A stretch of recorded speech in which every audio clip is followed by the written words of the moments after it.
Lucie mange sa glace, c'est son petit plaisir à elle.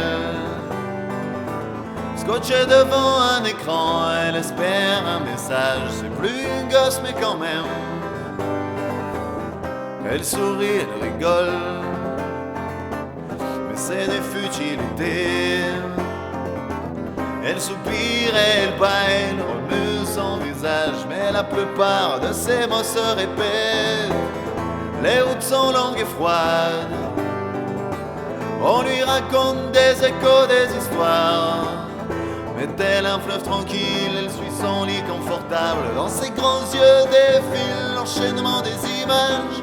Dans une des fenêtres, parmi les autres, elle presse le bouton et allume sa lampe. Son histoire est banale, chaque jour elle marche dans ses pas. Elle a même oublié ses rêves depuis longtemps. Qu'est-ce qu'on en a à faire? Pas grand monde est concerné par le destin de cet être. Lucie pousse son caddie, saluant la caissière, et traverse la salle reprendre son siège. Quand les danses virevoltent sur la scène, Lucie hésite avant de cligner des paupières dans son siège.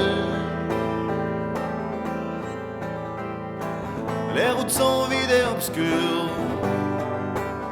des massifs rocailleux sous des nuages nocturnes, la fraîcheur de la rue et la nuit des chagris, la lueur des lustres qui te souhaite une bonne nuit. La chanson de Lucie, réverbée par les murs, arrive toujours avant ou après la bataille. Une pétale dans le vent, dans le monde des familles, on l'attend tournant, mais elle refuse le changement.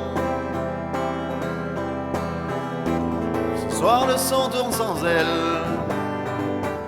Lucie ne sait pas ramener, bien qu'elle en fût la promesse. C'est presque sa vie entière, comme un film sans intrigue. C'est une colombe grise sur le lac des cygnes. Un jour elle va revenir, revivre sa vie, vêtir de couleur, un visage impassible. Mais là elle mange sa glace et elle tourne sa souris. Il n'y a que sa présence qui hante les berges du silence. Qu'est-ce qu'on en a à faire? Pas grand monde est concerné par le destin de cet être. Peu à peu ce qu'elle était est parti en morceaux, et depuis personne répond aux appels. Avec son casque sur la tête, Lucie traverse l'univers sur des sons qui la bercent. Lucie rêve de la scène, elle traverse sans toucher le pays des mirages sur la glace des vitrines. Elle voit se refléter son visage.